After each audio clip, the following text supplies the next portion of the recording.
Soy Carmen Delgado y nunca pensé que sería el tipo de persona que estaría sentada frente a un juez, escuchándolo decirme con urgencia en la voz: señorita, debe alejarse de su familia inmediatamente o su vida podría estar en peligro. Tengo 33 años, trabajo en una pequeña tienda de artesanías en Guadalajara, donde el olor a especias y el sonido de los mariachis llenan las tardes, pero en ese momento todo mi mundo se desmoronaba. Sus palabras resonaron en mi cabeza como campanas de alarma mientras él examinaba los documentos que yo había firmado apenas una semana antes, documentos que mi propia madre y hermano me habían dado diciéndome que eran pura formalidad. El juez movía la cabeza con expresión grave, y yo sentía como si el aire se hubiera vuelto pesado, difícil de respirar. Mi vida nunca fue fácil, pero jamás imaginé que llegaría a este punto. Siempre fui la hija invisible en mi propia casa, la que recogía las migajas de afecto mientras mi hermano menor, Diego, de 28 años, recibía todo el amor y la atención de nuestros padres. Mamá, una mujer tradicionalista de 58 años, repetía constantemente que las mujeres debían cuidar la casa, no desperdiciar tiempo estudiando. ¿Profesora? ¡Qué pérdida de tiempo! Tu lugar está en el hogar, me decía cada vez que mencionaba mi sueño de estudiar pedagogía. Sus palabras me hacían sentir pequeña, como si mis aspiraciones fueran ridículas. Diego era el príncipe de la casa, el que podía hacer lo que quisiera sin consecuencias. Mientras yo trabajaba desde los 16 años para ayudar con los gastos familiares, él vivía de fiesta en fiesta, gastando dinero que no tenía en apuestas de fútbol. Papá, un mecánico trabajador de 62 años, era el único que me mostraba cariño discreto. Me deslizaba monedas para mis estudios nocturnos y me decía en voz baja: mi hija, tú tienes algo especial. No dejes que nadie te lo quite. Esas palabras eran mi refugio en las noches cuando lloraba por sentirme rechazada.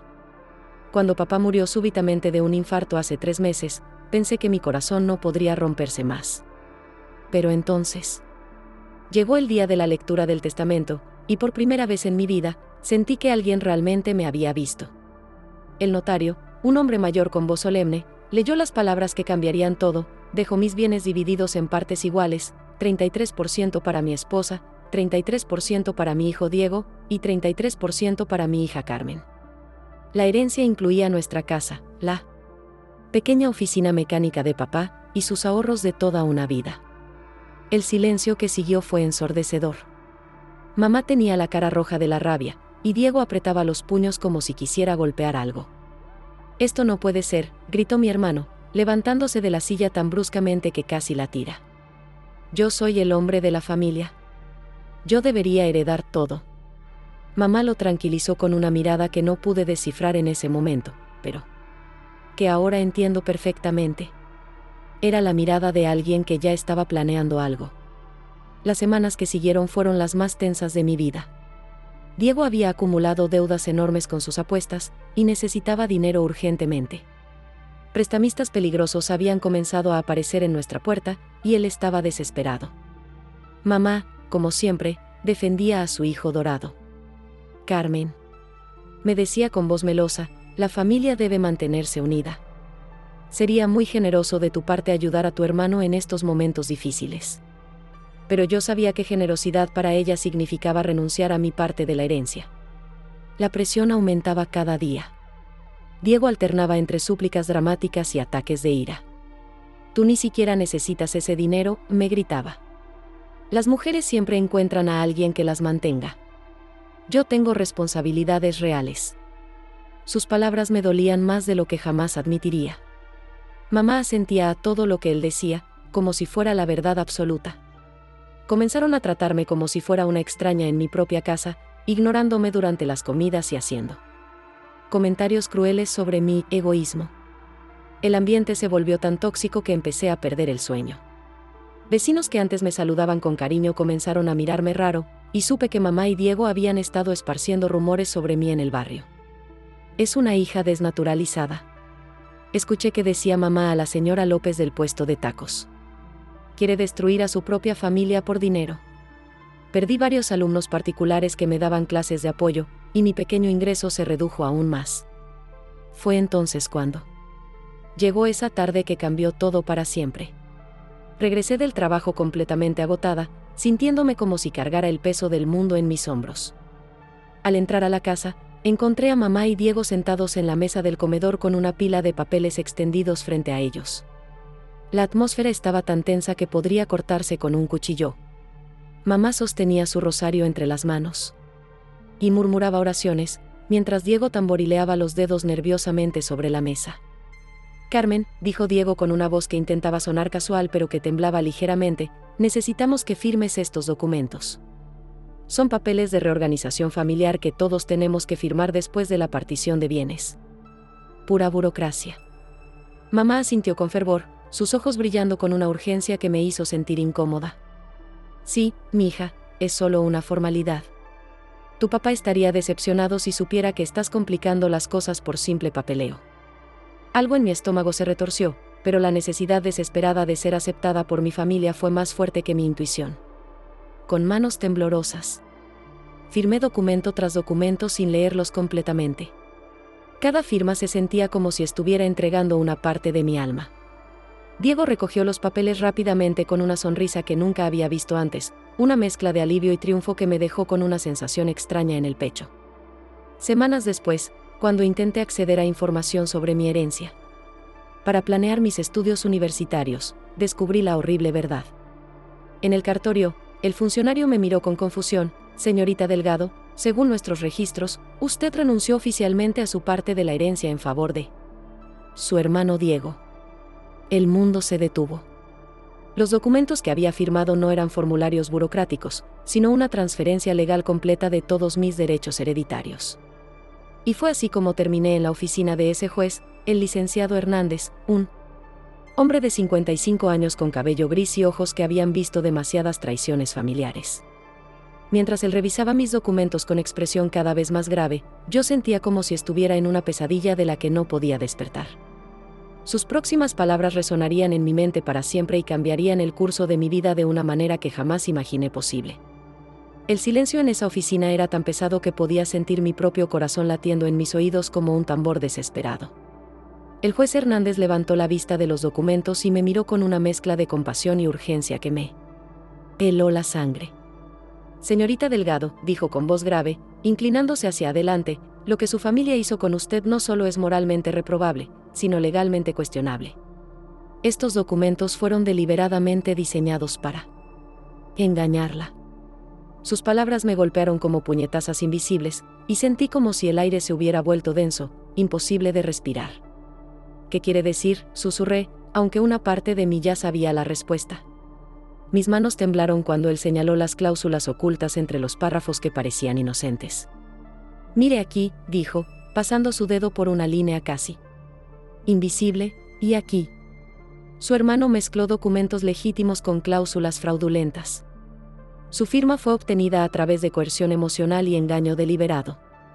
Cada palabra era como una bofetada que me despertaba de años de negación sobre quiénes eran realmente las personas que yo llamaba familia. El juez continuó hablando, pero su voz parecía venir de muy lejos mientras mi mente procesaba la magnitud de la traición.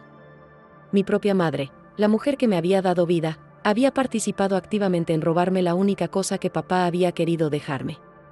Diego, el hermano al que había cuidado cuando era pequeño, al que había defendido cuando se metía en problemas, había planeado todo esto desde el momento en que escuchó el testamento. La familia por la que yo había sacrificado mis propios sueños durante años me había usado como si fuera un objeto descartable. Puedo ayudarla a contestar esta situación legalmente, continuó el juez, pero luego su expresión se volvió aún más seria, pero necesito que entienda algo crucial. Cuando iniciemos este proceso, su familia descubrirá nuestra investigación.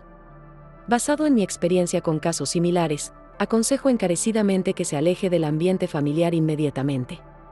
Sus palabras resonaron en mi cabeza como una alarma de emergencia. La manipulación que han ejercido sobre usted puede escalar a formas más directas de presión, y su seguridad emocional, y posiblemente física, podría estar en riesgo. Salí de esa oficina sintiendo como si caminara en una nube de irrealidad. Las calles de Guadalajara, que siempre habían sido mi hogar, de repente se sentían extrañas y amenazantes. Cada paso hacia mi casa era como caminar hacia una trampa, pero no tenía otro lugar a donde ir.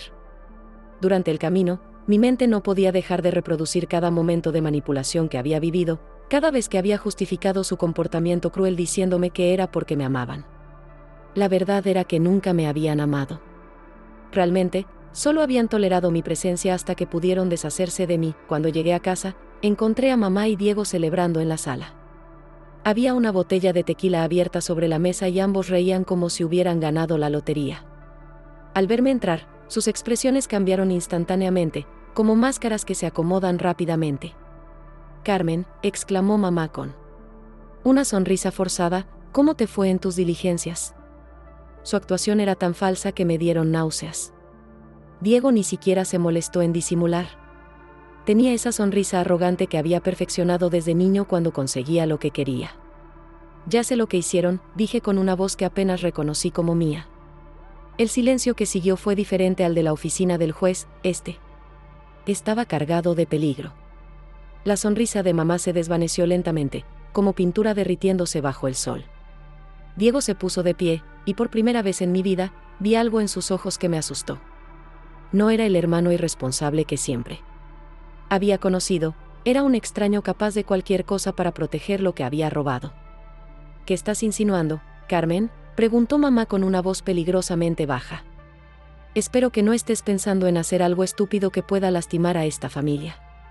La forma en que dijo «familia» sonó más como una amenaza que como un recordatorio de nuestros lazos de sangre. Diego se acercó un paso, y instintivamente retrocedí. «Hermana», dijo con falsa dulzura, «esperamos que no vayas a crear problemas innecesarios. Sería una lástima que tuvieras que mudarte y encontrar trabajo en otro lado». Esa noche no pude dormir. Cada ruido en la casa me sobresaltaba, y me di cuenta de que por primera vez en mi vida tenía miedo de las personas con las que vivía. Escuché susurros en el pasillo, conversaciones que se detenían abruptamente cuando pasaba cerca de sus habitaciones. Mamá y Diego estaban planeando algo, y yo era el obstáculo que necesitaban remover. La casa que había sido mi refugio durante 33 años se había convertido en una prisión donde yo era tanto carcelera como prisionera. Al día siguiente, las cosas empeoraron dramáticamente. Diego había salido temprano, y cuando regresó al mediodía, traía consigo a 2 hombres que no reconocí. Eran grandes, intimidantes, con la clase de presencia que hace que la gente normal baje la mirada y apresure el paso.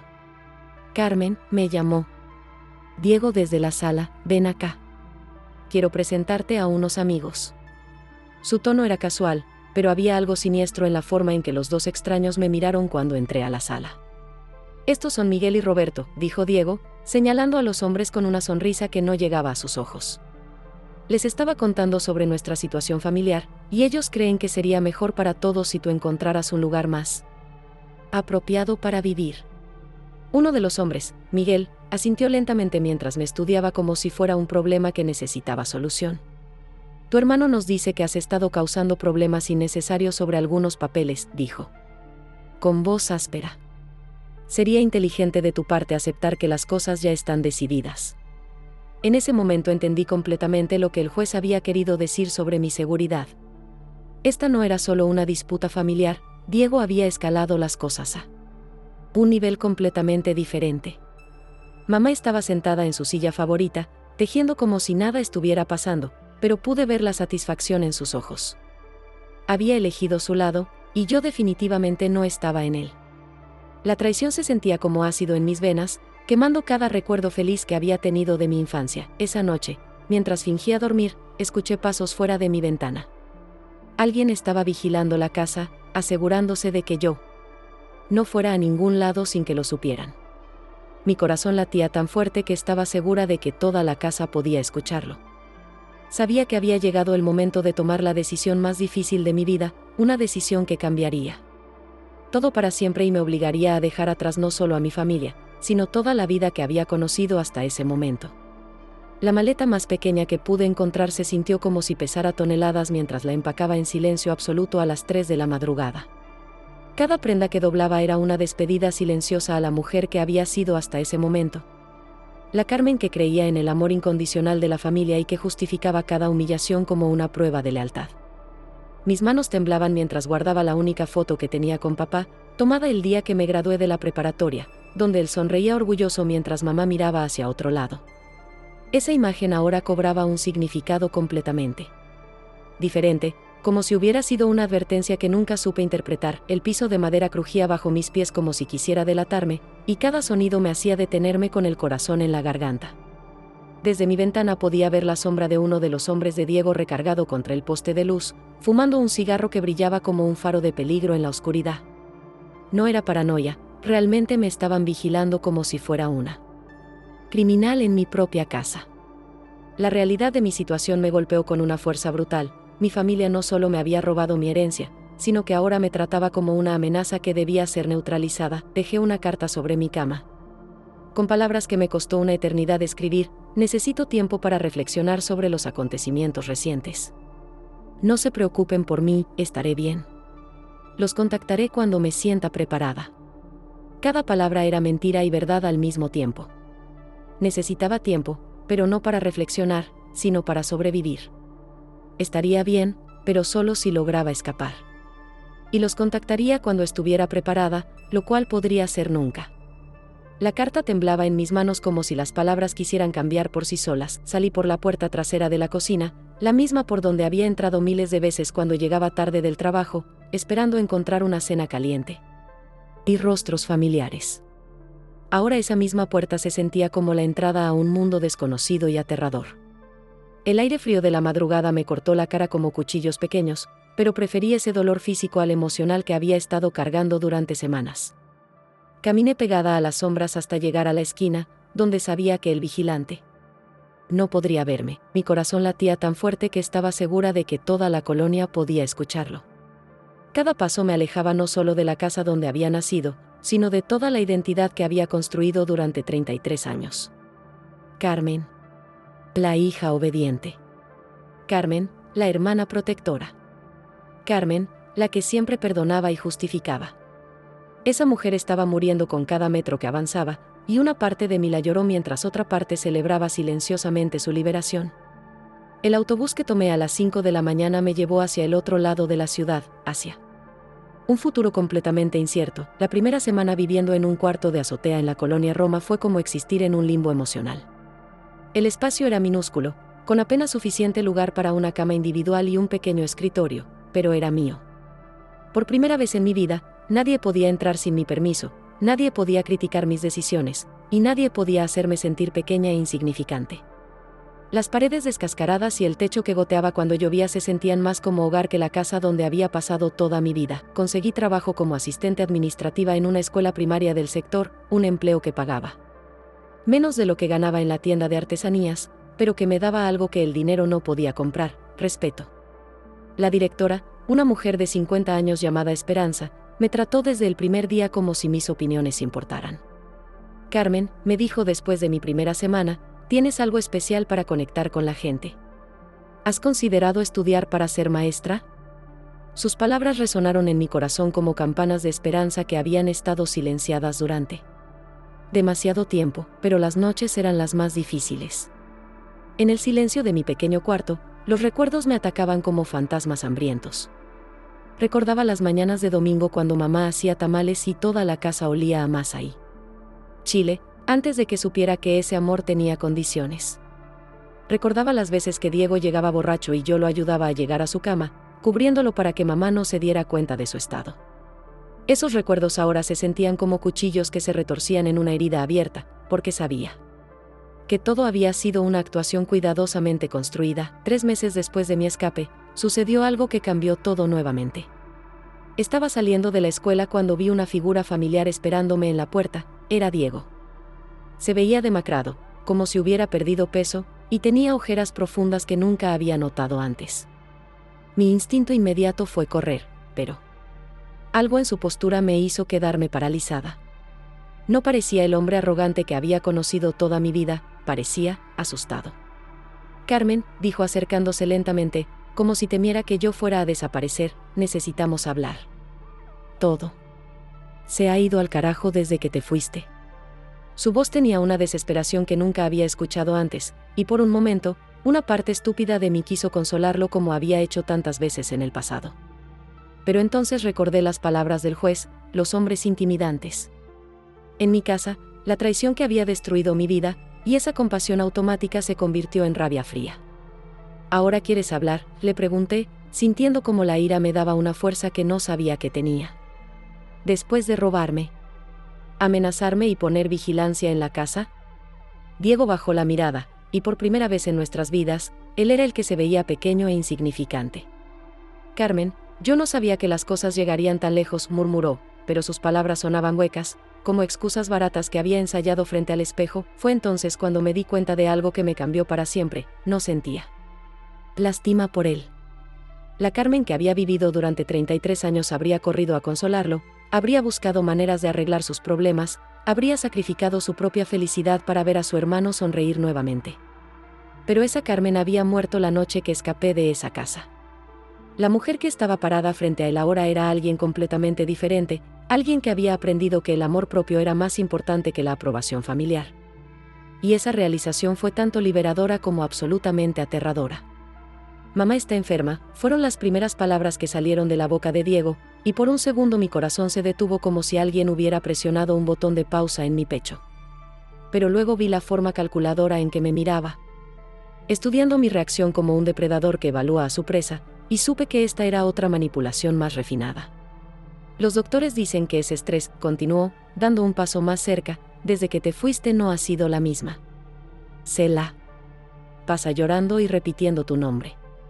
Sus palabras estaban diseñadas para hacerme sentir culpable, para activar ese botón de la hija obediente que había programado en mí durante décadas. ¿Y dónde está el dinero de la herencia, Diego?, le pregunté directamente, observando cómo su expresión se endurecía. ¿Dónde están los ahorros de papá que tanto necesitabas? Su cara se puso pálida, y supe inmediatamente que había dado en el clavo. Las ojeras profundas, la pérdida de peso, la desesperación en su voz, todo comenzó a tener sentido.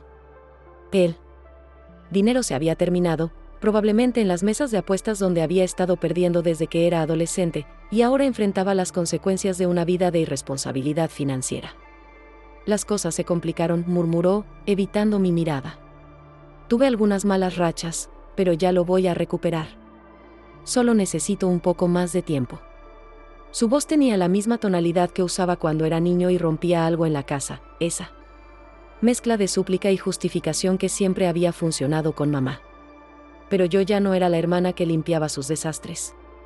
¿Y los hombres que trajiste a la casa?, insistí, sintiendo como mi nueva versión tomaba control completo. ¿También eran parte de tu plan para recuperar el dinero? Diego se removió.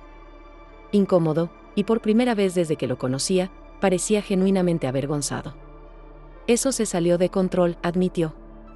Yo solo quería asustarte un poco para que no fueras con abogados. No pensé que... Su voz se desvaneció, pero el daño ya estaba hecho. Las palabras flotaron entre nosotros como veneno visible, confirmando lo que ya sabía. Mi hermano había estado dispuesto a usar la intimidación física contra mí por dinero. La familia que había idealizado durante toda mi vida era capaz de lastimar para proteger sus intereses. Mamá está perdiendo la casa, dijo finalmente, jugando su carta más fuerte. Los prestamistas están presionando, y ella no puede trabajar por su edad. Carmen, por favor, solo regresa a casa y podemos arreglar todo esto como familia. Pero la palabra, familia, ya no tenía el poder mágico que había tenido antes. Ahora sonaba vacía, como una moneda falsa que hace ruido pero no tiene valor. Me di cuenta de que estaba pidiendo que regresara para ser su salvavidas económico nuevamente, no porque me amaran, sino porque me necesitaban. ¿Y si digo que no?, pregunté, curiosa por ver hasta dónde estaba dispuesto a llegar. La máscara de hermano arrepentido se resquebrajó ligeramente, y vi un destello del hombre que había planeado robarme mi herencia.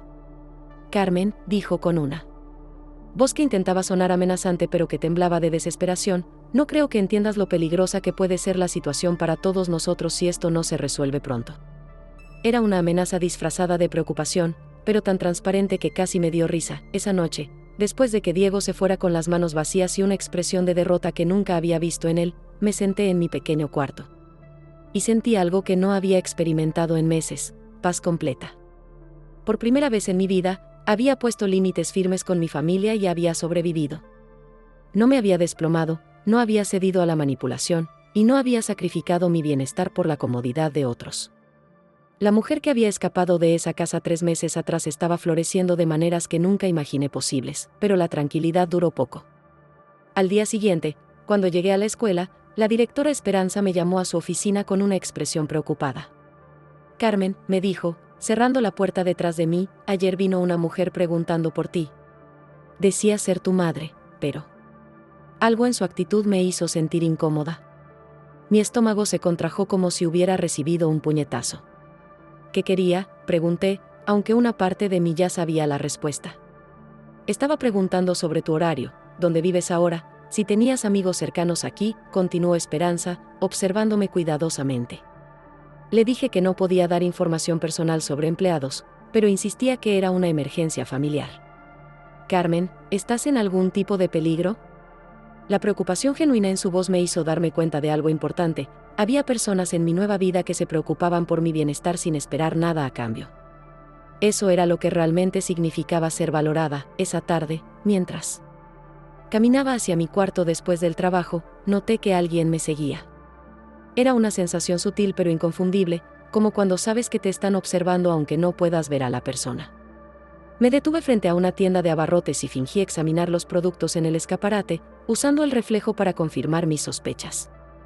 Allí estaba, una figura familiar manteniéndose a distancia, pero definitivamente siguiendo mis movimientos.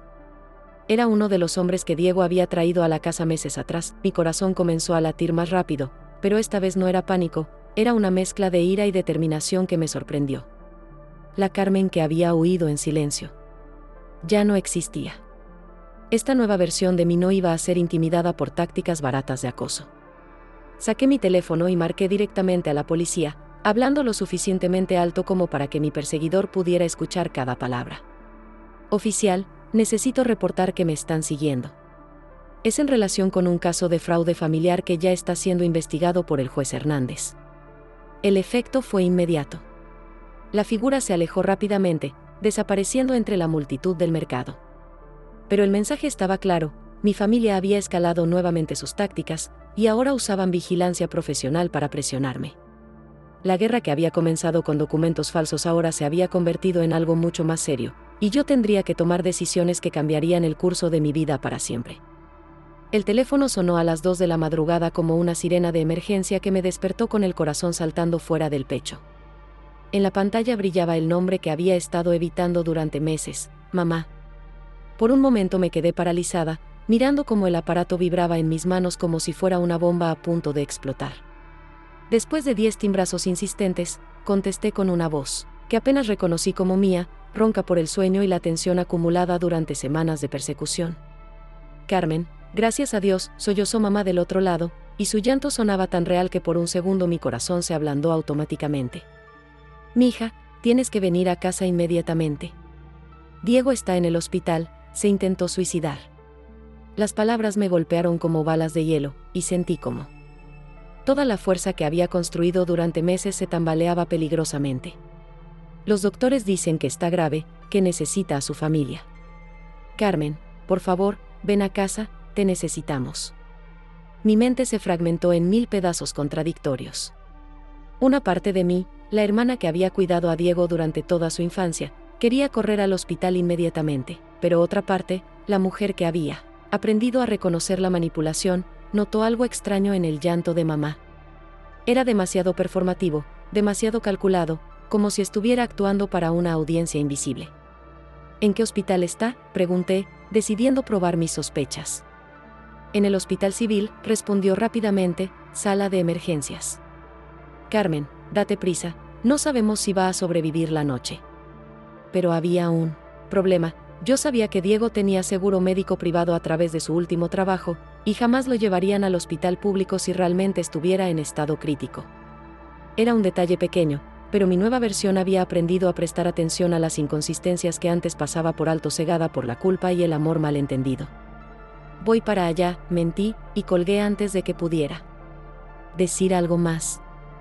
Mis manos temblaban mientras marcaba el número del hospital civil y preguntaba por pacientes con el apellido Delgado ingresados en las últimas 24 horas. No tenemos registro de ningún paciente con ese nombre, me confirmó la recepcionista después de unos minutos de búsqueda. La mentira se desmoronó como un castillo de naipes, y con ella se derrumbó el último vestigio de esperanza. ¿Qué tenía sobre la posibilidad de reconciliación familiar? Llamé a otros 3 hospitales de la ciudad, privados y públicos, con el mismo resultado. Diego no estaba internado en ningún lado. Mamá había inventado una emergencia médica para manipularme y hacerme regresar a casa, usando el miedo y la culpa como armas emocionales. La crueldad de esa táctica me dejó sin aliento. Estaban dispuestos a simular un intento de suicidio para conseguir lo que querían. Era una línea que jamás pensé que cruzarían, y su transgresión me mostró hasta qué punto habían llegado en su desesperación. Pero entonces mi teléfono volvió a sonar, y esta vez era un número desconocido. ¿Carmen Delgado?, preguntó una voz masculina áspera. Soy Roberto, nos conocimos en tu casa hace unos meses. Tu familia nos contrató para localizarte y convencerte de que regreses a casa. La sangre se me heló en las venas. Ahora sabemos dónde vives, dónde trabajas y cuáles son tus rutinas diarias. Sería inteligente que resolvieras este problema familiar antes de que tengamos que tomar medidas más directas. ¿Me están amenazando?, pregunté, sintiendo como la ira reemplazaba al miedo en mi pecho. Digamos que somos mediadores profesionales, respondió con una risa que me erizó la piel. Tu hermano tiene deudas serias con gente seria, y tu regreso podría ayudar a resolver esas deudas. Piénsalo bien, Carmen. No queremos que nadie salga lastimado innecesariamente. La línea se cortó, dejándome con el sonido de mi propia respiración acelerada llenando el silencio del cuarto. En ese momento entendí que había llegado al punto de no retorno. Esta ya no era una disputa familiar sobre una herencia, era una situación peligrosa que involucraba gente violenta y dinero sucio. Diego había metido a prestamistas peligrosos en el asunto, y ahora me usaba como garantía para sus deudas. Mamá, en su ceguera hacia su hijo dorado, había permitido que la situación escalara hasta este punto. Mi familia no solo me había traicionado, ahora me estaba poniendo en peligro real. Esa madrugada no pude volver a dormir. Me senté en el borde de mi cama, mirando por la ventana hacia las luces de la ciudad que parpadeaban como estrellas terrestres, y tomé la decisión más importante de mi vida. No iba a permitir que me convirtieran en víctima de sus malas decisiones. Había construido una nueva vida basada en respeto propio y dignidad, y estaba dispuesta a luchar por protegerla, sin importar el costo emocional. A las 6 de la mañana llamé al juez Hernández desde un teléfono público.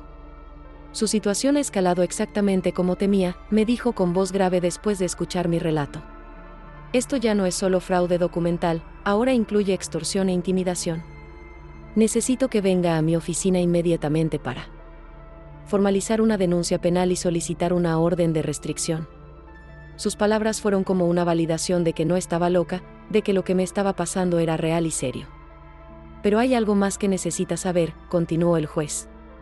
He estado investigando las finanzas de su hermano, y la situación es peor de lo que imagina. No solo perdió la herencia de su padre, también hipotecó la casa familiar como garantía para préstamos de alto riesgo. Su madre está a punto de perder el único hogar que ha conocido, y la desesperación los está llevando a extremos peligrosos. La revelación me golpeó como un martillo en el pecho, pero esta vez no sentí compasión automática, sentí una claridad helada sobre lo que tenía que hacer. Cuando colgué el teléfono, supe que la Carmen que había entrado a esa cabina telefónica era diferente de la que había contestado la llamada de mamá unas horas antes. Había cruzado una línea invisible hacia una versión de mí misma que estaba dispuesta a pelear por su vida y su futuro, sin importar cuánto dolor causara el proceso. La guerra que mi familia había comenzado estaba a punto de terminar, pero no de la manera que ellos esperaban. La sala del juzgado se sentía como un coliseo donde mi vida entera estaba siendo juzgada, y por primera vez en meses, yo no era la que estaba en el banquillo de los acusados. Mamá y Diego se sentaron al otro lado de la sala con un abogado de oficio que parecía más interesado en revisar su teléfono que en defender su caso, mientras yo tenía al lado al licenciado Morales, un especialista en fraude familiar que el juez Hernández me había recomendado. La diferencia en nuestras posturas lo decía todo, ellos se veían derrotados y desesperados, mientras yo me sentía firme como una roca que había resistido una tormenta terrible. El juez Hernández entró a la sala con una expresión que no prometía misericordia para nadie que hubiera abusado de la confianza familiar. Estamos aquí para revisar el caso de fraude documental y extorsión en contra de Carmen Delgado, anunció con voz que resonó por toda la sala. Los documentos presentados como evidencia muestran claramente que la señorita Delgado fue engañada para renunciar a su herencia legítima a través de documentos falsificados y coerción emocional. Cada palabra era como un clavo en el ataúd de las mentiras que mi familia había construido. Mamá comenzó a llorar cuando el juez leyó la transcripción de las llamadas telefónicas que habían sido grabadas desde que presenté la denuncia. Su voz sonaba patética y desesperada mientras amenazaba con consecuencias familiares si yo no regresaba a casa. Diego, por su parte, se veía gris como un fantasma cuando el magistrado describió los testimonios de los prestamistas que confirmaban que él había usado mi nombre como garantía para préstamos que nunca autoricé. La red de mentiras se desmoronaba frente a sus ojos, y por primera vez en mi vida, ellos eran los que se veían pequeños e indefensos. Además, continuó el juez, tenemos evidencia de que el señor Diego Delgado contrató servicios de intimidación profesional para presionar a su hermana. Presentó fotografías que la policía había tomado durante su investigación, mostrando a los hombres que me habían estado siguiendo. Diego negó todo con la cabeza, pero sus ojos delataban el pánico de alguien que sabe que ha sido descubierto completamente. Mamá lo miraba como si estuviera viendo a un extraño, quizás comprendiendo finalmente el monstruo que había ayudado a crear con sus años de favoritismo ciego. El momento más impactante llegó cuando el licenciado Morales presentó el análisis financiero completo de lo que había pasado con la herencia de papá. En apenas 6 meses, Diego había perdido todo en casas de apuestas ilegales, había hipotecado la casa familiar, y había contraído deudas por más de 200,000 pesos con prestamistas peligrosos. Su señoría, dijo mi abogado con voz clara, el acusado no solo defraudó a su hermana, sino que puso en riesgo el patrimonio familiar completo por su adicción al juego. Cuando el juez preguntó si tenía algo que decir en mi defensa, me puse de pie con las piernas temblorosas pero la voz firme. Su señoría, durante 33 años creí que el amor familiar significaba sacrificar mi bienestar por la felicidad de otros. Aprendí que eso no es amor, es manipulación. Mi padre trabajó toda su vida para dejarme esa herencia porque sabía que yo la usaría responsablemente para educarme y construir un futuro. Ellos la vieron como dinero fácil para alimentar una adicción destructiva. Mis palabras resonaron en el silencio absoluto de la sala, y sentí como si estuviera hablando no solo al juez, sino a todas las versiones anteriores de mí misma que habían aceptado ser tratadas como ciudadana de segunda clase. El veredicto fue rápido y contundente. La transferencia de bienes es declarada nula por fraude documental, declaró el juez Hernández. Los derechos hereditarios de Carmen Delgado son completamente restaurados. Además, Diego Delgado es declarado culpable de fraude, extorsión e intimidación, y deberá cumplir 2 años de prisión en suspenso, con la condición de no acercarse a su hermana a menos de 500 metros. La sentencia cayó sobre mi familia como un martillo de justicia que había tardado demasiado en llegar. Pero lo que siguió me sorprendió más que el veredicto mismo.